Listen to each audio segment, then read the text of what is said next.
Since my last video, I've had a chance to play 2 sessions with the group, and things have been interesting. Where the hell do I start? Oh yeah, subscribe. At the end of the video, you can find out how to join a game set in the world if you want. Alright, so my group lost a member. Angry has decided that D&D just isn't for her, and that's sad and such, but we roll with those punches.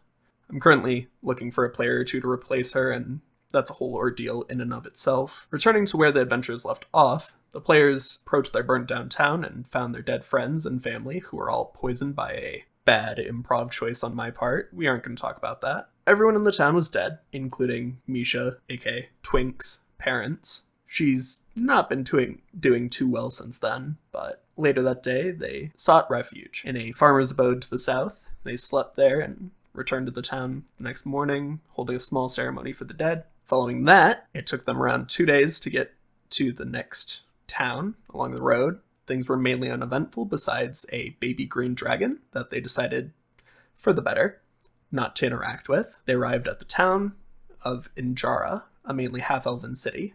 Checking in the stables, they found a lead, proving that the assassins have stopped here. Finding a place to rest for the night, they were interrupted by the steward of Lord Ordalo Crudalix, who asked them to investigate a business for illicit activities. In the third session, and most recent, they have found out that the business they were hired to investigate, in fact, belonged to Ordalo Crudalix, and does indeed have illicit activities going on. After a small scuffle in the basement, they found that information out and got the reward for investigating the business, as well as a small don't kill me benefit from the syndicate within the basement. That's where the session ended, and Xentrae as a whole now has some minor updates since the last video. I've added more detail, mainly regarding specific areas that the players are at. Xentrae, specifically, is a beautiful city that has a mix of elven and human architecture, with buildings carved out of the natural stone and set atop trees. Blend nature and magic and normal architecture seamlessly and beautifully. The city itself is starting to house the start to a military defensive, with many conscripts coming into the city at the moment and receiving their Thornblade gear, which is the local military. Other news besides that in the world includes the fact I've expanded the scope of the world, granting a friend of mine access to the World Anvil so he can create and add content.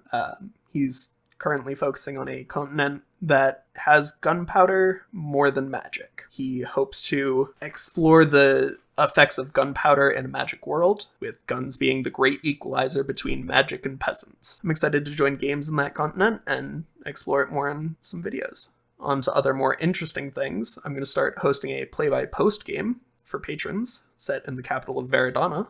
The main focus is going to be real-time gameplay and domestic atmosphere, enabling players to live lives as smiths, as well as adventurers if they want to. Overall, if you enjoyed, check out the Discord, the Patreon if you want to give me money that I really don't deserve, and the World Anvil to stay up to date with the most recent aspects of the world. Anyways, thanks for watching.